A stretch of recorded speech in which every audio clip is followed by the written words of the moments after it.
part of our partnership with Matters, we were tasked with writing a piece about renewable energy and some things that you might not know about it. So of course we've spoken about things like solar panels and wind turbines.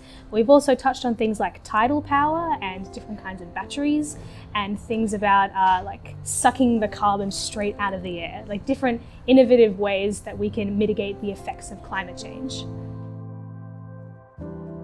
So being the illustrator guide, we knew going into this project that the article would be needed to be interpreted into visuals. So we deliberately played with some phrases that would lend themselves to certain images. So Matters Journal commissioned me to illustrate a guide to clean energy. I basically had to draw the various renewable energy sources and technologies that we should be using right now to cut carbon emissions. I also had to find a way to link back the idea of battery storage and I guess find a graphic device to show how we need to be storing these resources so that we can rework the grid for a cleaner future. So I started by firstly reading the article and the research that was provided to me, and I just started by pulling out all of the major points that I felt needed to be illustrated.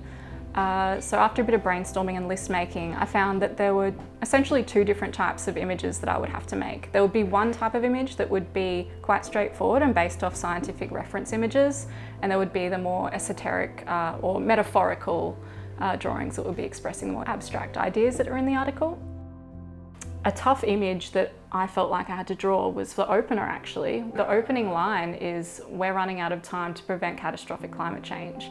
But I didn't want to draw a catastrophic climate scene. I didn't want it to be overly negative because I feel like I don't want to draw that, but also readers don't necessarily want to see that. And I think it's a good challenge to make a simple metaphoric image out of complex information where the reader has to work a little bit to work it out. So, you know, you start thinking about time, clocks, watches, hourglasses, all of us having to work together to make this change. So you've got two people maybe holding this hourglass and the hourglass is nearly running out of time and they're having to flip it back around, and the reader can look at that and see and understand what that means and kind of read it in the context of the text and know that the text and the image are working together to give them that idea. When we first saw Carla's illustrations for this piece, we thought that they were the perfect marriage to this article because it really lifts the vibe of the piece and helps make the subject appear not daunting for the readers. It's important for me to be part of positive movements. It's a way for me to contribute. Opportunities like this allow us to talk to important topics like this one.